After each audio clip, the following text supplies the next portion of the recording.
Thank you so much for joining us. It's been a busy week. Joe Rogan appeared to endorse RFK only to walk it back. These astronauts learned they may be stuck on the International Space Station till next year. And the Olympics wrapped up after another week of inspiring stories, including 14-year-old Australian Arissa True, who won a skateboarding gold, then gave this spectacular interview about what her win meant. The gift I asked from my parents if I won was if I could get a pet duck, because ducks are really cute and I really wanted a pet duck. And what have they said? My mum said yes, but my dad's been saying yes this whole time, but my mum was saying no. But then I said if I did win, could I get a duck, and she said yes. Yeah, I'm going to take the duck to the skate park as well and take it on walks. Listen to me. Somebody get that girl a fucking duck right now. If anyone has ever earned one, it is her. In fact, you know what? Every Olympic medalist should get a duck from now on. They should all stand proudly on the podium with a medal around their neck and a duck in their arms. That is the Olympics that I want to see next time, or I'm out. But sadly, we have to turn to the US election, where the Trump team has been desperately trying to blunt the momentum of the Harris campaign. And I do mean desperately. This week, he started calling her Kamala, which was immediately confusing. Did he mean she was blah? Or that was he trying to evoke that she was black? Was it a typo that he doubled down on? A journalist actually texted his campaign spokesman and asked, why is he misspelling her name Kamala? To which the spokesperson responded, and this is all real, Kamala. The reporter then asked, what does that mean? And got the response, Kamala. And when they eventually said, can I use it on the record, his response was, and you guessed it, Kamala. And I genuinely hope he responds to all texts like that. Hey, honey, can you pick up the kids from baseball practice? Kamala. OK, but seriously, can you get the kids? I have to work late. Kamala. Stephen, why are you like this? Kamala. I want a divorce. Kamala. That same spokesman also put out this Venn diagram of the words comma and blah, which not only failed to explain anything, it's not how Venn diagrams work. Not to be a total chart bitch, but I am what I am. And very basically, a Venn diagram uses overlapping circles to visually depict the relationship between two or more things, with commonalities represented by where they overlap. For instance, a Venn diagram could feature one circle with dolphins and another with sharks, overlapping with the shared descriptor lives in the ocean. Or you could have a circle with me and another with Big Bird, with the overlap being Squawk's educational lessons on television. Or you could have a circle with Jenna Ortega and one with Pepe Le Pew, with the intersection can't say where they were on 9/11. Now, does it matter that one's fictional and one wasn't born yet? I can't answer that. I'm just telling you what the diagram logically highlights. My point is, you can have lots of fun with charts, but this right here is fucking nothing. But it's not just Kamala that's been an unforced error. Trump's VP choice, J.D. Vance, a man with the face you get if you Google bachelor party arrest, continues to underwhelm. Here he is, choosing the worst possible answer to a pretty easy question. You've been criticized as being a little too serious, maybe angry sometimes. What makes you smile? What makes you happy? Well, I smile at a lot of things, including bogus questions from the media, man. I mean, look, I think if you watch a full speech that I give, I actually am having a good time out here and I'm enjoying this. But look, sometimes you got to take the good with the bad. And right now, I am angry about what Kamala Harris has done to this country and done to the American southern border. Is he all right? He just got asked, what makes you smile? A question to which there is almost no wrong answer. You could say, my kids, dogs that sleep weird. A warm bath, dogs that sleep weird. Cheez-Its, which is incidentally also the name of this dog that sleeps weird. All good answers. But responding to what makes you smile with what makes me angry is what's happening at the southern border is just plain wrong. Also, can we just take a minute on that laugh? What the fuck is that? Look, this is going to sound strange, but have you ever had one of those words that you'd only ever encountered by reading it and had never heard in conversation? Like, you're pretty sure you know how to pronounce this word, but you never actually heard it. So you didn't know that you were wrong until you were at a dinner party and described something as the epitome of strangeness. The other guest said, oh, did you mean epitome? It's not your fault, is it? No one had ever used that word around you and you made a pretty reasonable guess. Well, that is how I genuinely think J.D. Vance learned to laugh. I think He read about laughter in books or comics, saw it written out phonetically and intellectually understood the noises Archie made. And when the opportunity arose, when someone asked him what makes him happy, even though he'd never tried out the noise before, he thought, I got this, and said, and immediately knew he had fucked up bad. But the seeming panic in the Trump campaign right now is perhaps best exemplified by the reaction to Harris's choice of Tim Walz, your friend's nice dad, as her VP candidate this week. In terms of general vibe, he's basically the exact opposite of J.D. Vance. Here he is last year with his daughter at the state fair. Hey, Minnesota, Governor Walz here, out at the state fair with my daughter. Ho. Every year, we as a family do something old and something new. I get to pick something, a classic, the old mill ride, to do that. And then Hope gets to pick something new. I think we're gonna go do the slingshot. Which I don't know what it is, and they're keeping it from me. But then we're gonna go get some food, corn dog. I'm vegetarian. Turkey then. And Turkey's meat. Not in Minnesota, turkey special. Excellent. I have never enjoyed watching a vegetarian get gaslit more than that.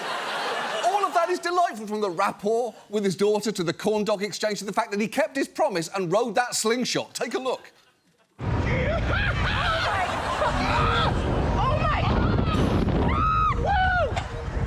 That is genuinely nice. Clearly, you don't have to ask Walz what makes him smile. You can see it right there, or in photos of him doing everything from holding a piglet to getting hugged by kids after signing universal free school meals into law, to him here seemingly remembering that he isn't J.D. fucking Vance. Walz is a former geography teacher and football coach, and there is a lot to like in his biography, including that as a teacher, he served as the faculty advisor for his school's Gay-Straight Alliance, explaining his decision to volunteer, saying it really needed to be the football coach who was the soldier and was straight and was married. And to his credit, he did that in 1999. That wasn't easy to do back then, especially given just 3 years earlier, a bill banning federal recognition of same-sex marriage had been signed into law by Bill Clinton, truly a moral compass when it comes to marriages. For the past week, Republicans have struggled to find a line of attack on Walz, branding him as a socialist, which he isn't, labelling him as Tampon Tim for providing feminine hygiene products in schools, and even getting angry at the fact that Minnesota's state flag was changed on his watch. Walz let his best city burn down, flooded it with illegals, and helped cancel the state flag to make it look more like the flag of Somalia. Just over the last 3 months, he changed Minnesota's flag to look basically like a Somali flag. So there's the Minnesota flag, gorgeous flag, looks like any other state flag. He changed it to this. Now go ahead and Google the Somali flag and tell me they don't look alike. What are you talking about? Have you seen flags? They're all some combination of colours, stars, and in the case of Sicily, a three-legged monster with a head for a vagina, but that's really more of a Sicily's gonna Sicily situation. For what it's worth, the flag was changed mainly as a result of objections to the depiction of a Native American on the old flag, which had only been around since 1957 anyway. Also, Walz wasn't the one who pushed for the change, he just happened to be governor at the time. So that criticism is more than a little desperate, as was Republicans' attempt to target Walz's military service, which consisted of serving 24 years in various units and jobs in the Army National Guard. He was accused this week of stolen valour for having said in passing at one event in 2018 that he carried weapons of war in war, which he hadn't. He never actually saw combat, and the campaign has said that he misspoke. But Republicans didn't stop there, with J.D. Vance and others also trying this line of attack regarding the circumstances under which Walz left the National Guard.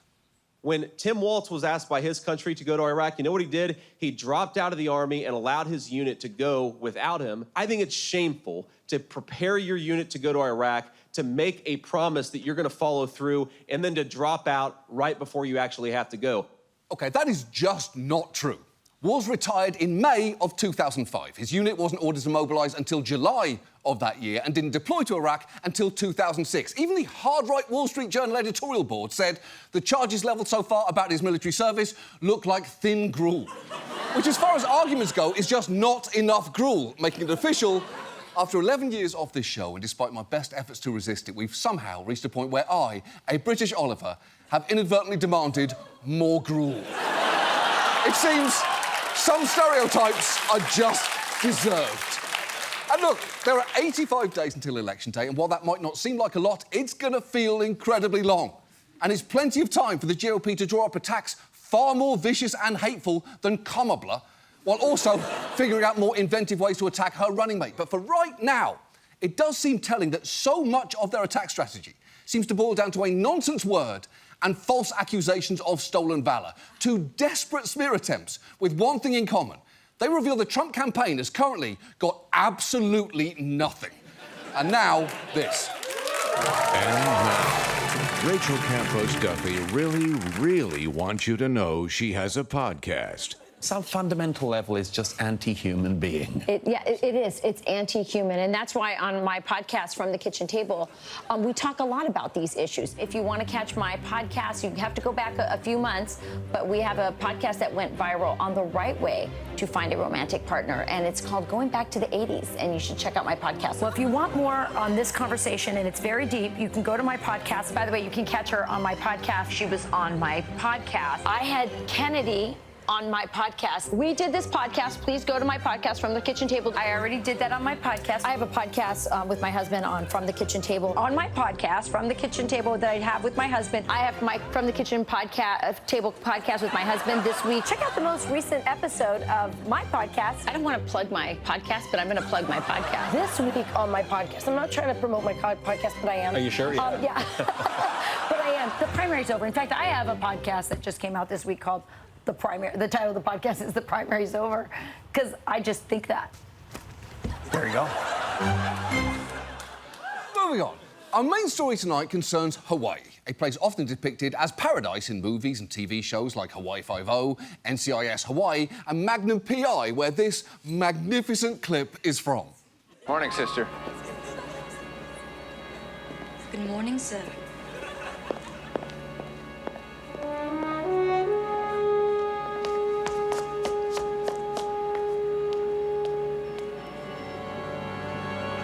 Guns don't work on Sunday.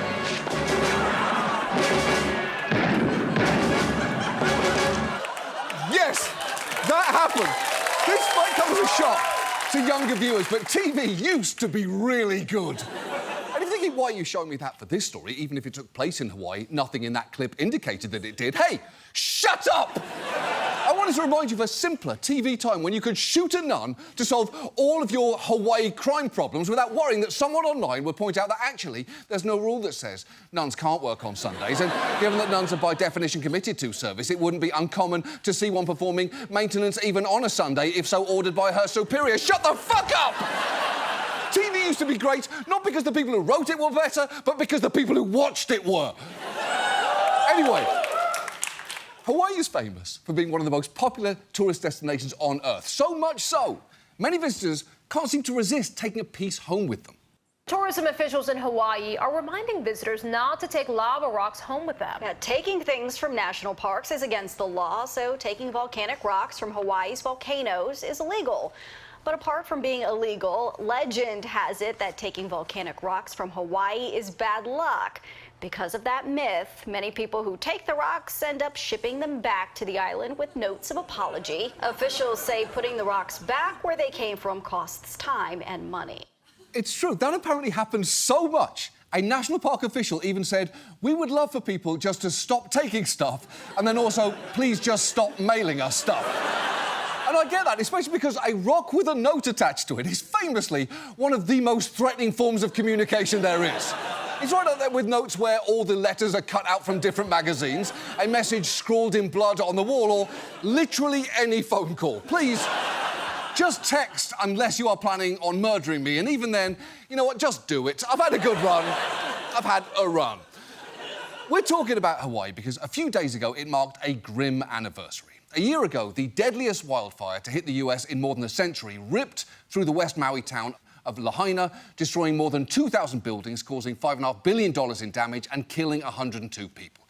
The aftermath exposed long simmering tensions under the surface of Hawaii's reputation as a tourist paradise, especially when just a month later, its governor announced plans to begin reopening Maui to tourism, even while many locals were still traumatized or missing, something that understandably went down poorly there. It's just not right to go back into full force tourism. We're still recovering. Funerals just started and they want us to go back in. Are we supposed to be jovial when tourists are here in their bathing suits, frolicking in the surf, driving these roads like they're on a racetrack? drinking Mai Tais and partying in our face. Yeah, you can see why he might resent tourists. No one wants people partying while they are suffering. It's the main reason that they never did a season of MTV Spring Break Kosovo. And it got worse because developers almost immediately started trying to snatch up property there. Lahaina's now barren landscape is being eyed by developers who want to replace the community with luxury properties. To some here, it's a dark irony because development may have contributed to the catastrophe here. Over the years, to accommodate the growing tourism industry, much of Maui's water was diverted to new hotels and golf courses and away from communities like Lahaina, drying the town out and turning it into a tinderbox. If you walk right over here where all of these hotels are, everything's green and lush. Then you walk from here to town. Everything is dry. That is infuriating. And for native Hawaiians, it must be difficult to shake the feeling that you're an afterthought. It's like being introduced by your parents saying, these are our sons Tommy and Tommy's brother. Or having your TV show announced as, stick around after House of the Dragon. I imagine that might be hurtful. It is frankly no wonder that around 2/3 of Hawaii residents apparently believe that their state is being run for tourists at the expense of locals. And the fact is, the more you look at Hawaii, the clearer it becomes they're not wrong about that. But it's not just tourists. Hawaii has long been run for the benefit of everyone but Hawaiians. So given that, tonight, let's talk about Hawaii. And let's start with some of its history, which isn't actually taught much in American schools, something that's a little bit weird, given that it only became a state in living memory. Hawaii was first settled by seafaring Polynesians as early as the year 300. But at least in white people's telling, the really important stuff didn't happen until around 14 centuries later. On a January day in the year 1778, two strange ships anchored off the leeward coast of one of the islands. The flag was English. The man in command was Captain James Cook. In 1835, the first permanent plantation was established on the island of Kauai. Within 3 years, there were 20 sugar mills. From these modest beginnings, a great industry was to grow.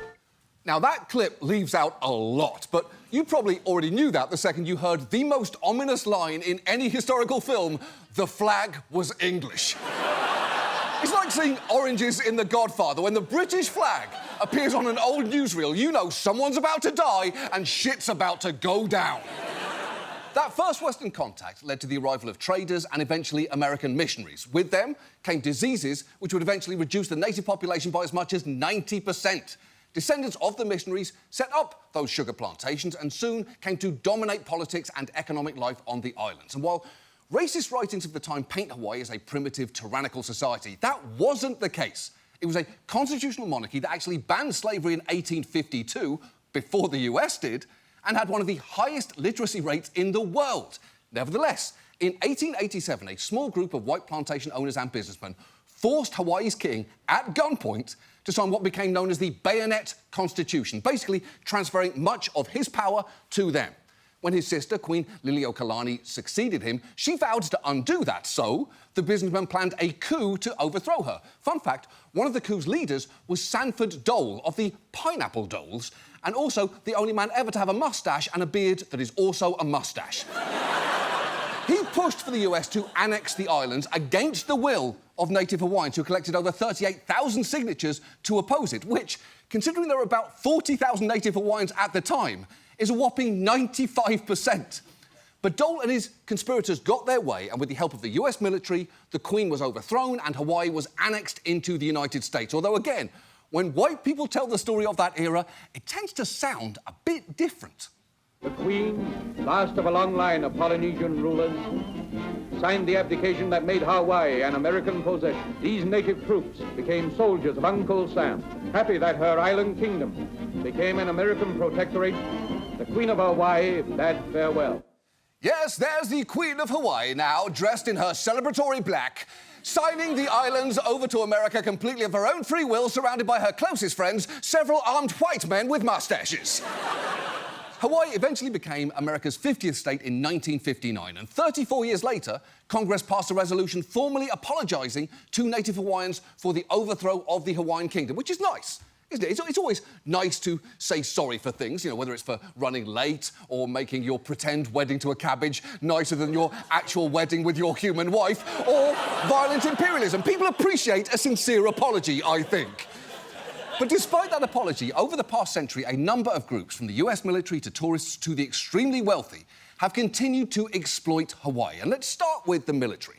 Hawaii's long been used as a strategic military base in the Pacific. Thanks to Michael Bay, we all now know about the tragedies suffered by beautiful white people at Pearl Harbor. But the military's long had an extensive presence in Hawaii, more than you may even realise. There are 12 key military installations and bases across the state, and it hasn't exactly been a sensitive custodian of the land that it occupies. Take the Pohokaloa training area, a 132,000-acre live fire range on the Big Island of Hawaii. Much of it is on federal land that was confiscated after Hawaii was annexed, but the military also leased some more land from the state at a ridiculously low rate, and to put it mildly, hasn't been a great tenant.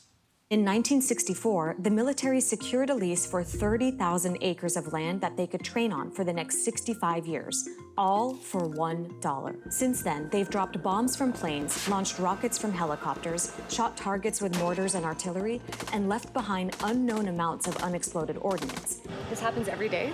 It happens not necessarily every day, but pretty regularly. It must be a big task to go in and clean all that up. So for the impact area where we're firing now, we let that be. Oh, it's never cleaned? The impact area is left as it is when we fire in there, and that's for safety reasons. Does that mean like decades and decades and nobody goes in and picks the stuff up? Correct. Wow. Setting aside the fact the military got their own 65-year playground for $1. That is some nuclear-grade euphemising there. The place we've been bombing, that's an impact area. And it's not unclean, it's just left as is for safety reasons. I could watch that man spin awful things all night. I didn't cheat on my wife, I merely discovered an alternate penis holding area. And I'm not telling her about it for safety reasons. But that is by no means the only place the military's failed to clean up after itself. After the attack on Pearl Harbor, the US took over this island, sacred to native Hawaiians, and used it as a training ground, bombing the shit out of it. But even after activists risked their lives to stop the bombing and a multi-million-dollar effort to clean it up had been completed, a full quarter was still not cleared. To this day, more shells and bombs are sometimes revealed by erosion, and additional ordnance sometimes washes up on the beach. Which really makes you wonder if that famous Jesus and the Footprints poem should have ended, and I turned to Jesus and asked, then why was there only one set of footprints in the sand? And Jesus said, because, my child, that was when I jumped up on your shoulders because there was no fucking way I was going to step on a bomb. No way, my guy, they're fucking everywhere. But that's not all. In 2002, middle school kids working on their school garden uncovered a live grenade. And subsequently, ordnance experts found 3 more in the same area. And just 3 years ago, the military's massive fuel storage facility on Oahu was the site of a spill that poisoned a water system that serves 93,000 people. Thousands of people were made sick by it, and the entire island's water supply was put at risk. The point is, the US military has a pattern of causing an absolute mess in Hawaii, with activists having to struggle to then undo the damage. Here is one last example. Makua Valley, on Oahu's western shore. The US Army seized it after Pearl Harbor, evicting local families who'd lived there for generations and promised their lands would be returned to them 6 months after the end of World War II. But it still hasn't done that. Instead, it's yet another of Hawaii's sacred spaces that's been used for target practice. Now, thankfully, after activists took the army to court, they finally got the military to stop, though the relationship between the two remains, to put it mildly, strained. Activists with the group Malama Makua sued the army and in 2004 successfully got it to stop live fire training here. Now, the group is allowed to visit the valley, but only twice a month. So the group has to walk behind this representative from the military who first has to scan the area for potential unexploded ordnance. We appreciate access into this valley, but we don't appreciate the fact that we have to ask permission to be in this valley. What is your relationship to the army right now? The reality is, it's pretty up. Sorry for the swearing, but it's not like we're all best friends. OK, first, there is no need to apologise for swearing. If anyone is entitled to say fuck on national TV, it should be you. As for not best friends, I get it. You don't call an institution who steals your shit, that makes you ask permission to visit it, your best friend, as we all know you call that, the British Museum. But as I said, it's not just the military who can take precedence over residents of Hawaii. That's true of the tourism industry too, which is obviously a big part of Hawaii's economy, contributing nearly 20% of its GDP. But while tourists experience Hawaii as a carefree vacation spot, many who live there experience a very different reality. For one thing, tourism jobs tend to be pretty low wage, which is part of why more than 2/3 of those who live in Hawaii show signs of financial stress, like working multiple jobs, living with relatives, and dipping into savings. Hawaii does seem set up to benefit wealthy outsiders. Take housing. There are currently 32,000 short-term rentals across the state, meaning 1 out of every 18 housing units there is a vacation rental like an Airbnb. And a majority of their owners don't even live in Hawaii. In fact, nearly a quarter of Hawaiian homes were purchased by buyers from outside the state. That is part of why Hawaii is now the most expensive state in the nation for housing. And given that, it's hardly surprising that Hawaii has consistently had among the highest rates of homelessness in the nation. It's been an issue there for years now, as this report from 2015 shows. We've actually been told by some of the city crews to be invisible. And it's like, how do you want us to do that?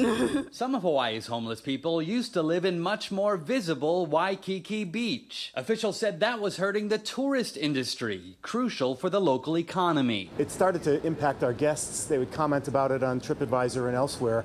OK. It is shitty to tell homeless people to be invisible, but it's extra shitty to do so to protect your TripAdvisor reviews. Do you have any idea how useless they are? Here's an example of one. The museum itself was wonderful. I was very disappointed that the entry discount only applies to American military, 1 star. Guess what that was from? The 9/11 Memorial Museum. A different 1-star TripAdvisor review reads, "This experience proves once more that NYC is best likened to a gilded dumpster that is roaming with every kind of vermin as soon as night has been falling. If you are looking for true urbanity, visit Europe." That's an annoying thing to say about anything, but particularly irritating considering it's a review of, again, the 9/11 Museum. Or how about a third TripAdvisor review that reads, "Absolutely woeful, avoid, avoid, avoid, stay well clear of this establishment." A review that is for, and I think we all know where this is going, New York's TGI Fridays. I admit, the reviews aren't 100% wrong. But it's not just housing costs. Food is incredibly expensive in Hawaii. The islands used to be self-sustaining, but one legacy of these sugar plantations is that they destroyed much of the agricultural diversity. As a result, Hawaii today imports 90% of its food, with residents routinely paying some of the highest prices in the nation for basic staples, as this woman in Hawaii explains. Okay, let me show you how much my groceries cost. Gallon of milk, $9. 5 apples, I did eat 2 because I was very hungry on the walk home. $15. $15. $3 an apple. Bag of grapes, $17. $17 is too much for that many grapes. In fact, it's honestly too much for any grapes. Grapes are terrible. If you don't eat them in 3 days, they just shrivel into skanky little sugar balloons. Let me be clear about this. You either be a raisin or you be a grape. I have no patience for your fruit puberty. And Hawaii's government has said it's addressing food costs. In 2014, its governor set a goal to double Hawaii's food production by 2020, which sounds good, but it's not a great sign that he later changed the target date to 2030, and it is not clear they'll hit that either. But maybe the ultimate expression of the extent to which Hawaii is being reshaped by wealthy outsiders is its growing population of billionaires. 11% of the private land there is owned by just 37 billionaires. Among them, Larry Ellison, Mark Zuckerberg, and Oprah. For a sense of just how much land some of them have, consider that in 2019, when a different brush fire broke out in Maui, people trying to escape it wound up tweeting at Oprah to kindly share the code to the gate for her private road on her estate so folks could evacuate. Now, to her credit, she did that immediately. The state's governor at the time even tweeted out a big mahalo to Oprah for giving Maui County access to your private road. But it still feels a bit weird that people had to ask in the first place. And other billionaires have gone much further than just buying parts of an island. The rugged shoreline, sparkling waters, and pristine beaches on the island of Lanai make this Four Seasons resort one of the world's most sought-after vacation destinations. Billionaire founder of Oracle Corporation, Larry Ellison, loved the remote Hawaiian getaways so much, he bought it, along with 98% of the entire island for a reported $300 million. It's true, Larry Ellison bought virtually the entire island of Lanai, along with most of what is on it, meaning he now owns its main grocery store, its lone gas station, and the community newspaper. He's basically almost everyone's boss and landlord. And I know it went by quick, but let's just at least acknowledge this image. That is Larry Ellison, he's 79. And no, that's not his daughter, it's his granddaughter. Except, I'm kidding, that was his girlfriend there. She's 33, by the way, meaning he was 15 when Hawaii became a state, and she was 16 when he became eligible for Social Security. Aren't facts fun? It's just one of many stories that you probably won't read about in Lanai's local newspaper. But when it comes to billionaires in Hawaii, nothing compares to what's being done on Kauai by Mark Zuckerberg, a real boy who wished upon a star to become a wooden puppet. He is currently building a gigantic compound that reportedly has more than a dozen buildings with at least 30 bedrooms and bathrooms centred around 2 mansions connected by a tunnel that branches into a 5,000-square-foot underground bunker, along with a web of 11 tree houses connected by intricate rope bridges. Zuckerberg also has a long stone wall around his property, which has ruffled feathers among many native Hawaiians for reasons that, as you're about to see, are understandable. So the land that you own is just across this fence right here? Yes. But Mark Zuckerberg has put up this wall and fence and it says no trespassing? Yeah. What would happen if you tried to go over there? I'll get arrested for trespassing. Even though it's your land? Yep. The problem is, Kuleana lands are passed down through the generations without a will or deed. The lack of paper trail means some descendants don't even know they own land. Other times, under a complicated legal system called quiet title, a buyer like Zuckerberg can sue Kuleana owners to force them to sell their lands, usually at auction for pennies on the dollar. And that's just what he did, suing hundreds and infuriating many more. Yeah, he's sued hundreds of native Hawaiians with ancestral Kuleana claims to the land, using a legal maneuver pioneered by white sugar planters. It is the most on-brand white guy in Hawaii thing he could possibly do. It's a thing that I would say if I hadn't seen whatever the fuck this was. Now, Zuckerberg ultimately withdrew from those lawsuits, writing an op-ed promising to work together with the community on a new approach. But you should know, not only did he continue buying up parcels of Kuleana land himself, he also continued to support his co-claimant in the lawsuit, who was, very conveniently, a Kuleana owner who wanted to buy out the rights of all the others. In the end, that co-claimant successfully forced the disputed parcels of land to be put up for auction, then bought them for $2 million. Though, as the local newspaper put it, how exactly the retired college professor put together over $2 million remains a point of contention. And look, who can say where he got that money? Apparently, not me, legally. Maybe $2 million just fell out of a random treehouse somewhere. But basically, it does seem like that new approach for the community ended up with Zuckerberg getting what he wanted anyway.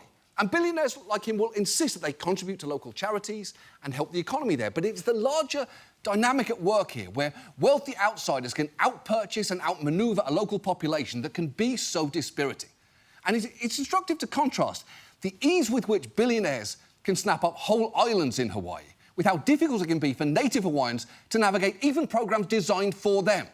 Take the Hawaiian Homelands Program, established to provide homesteads to native Hawaiians.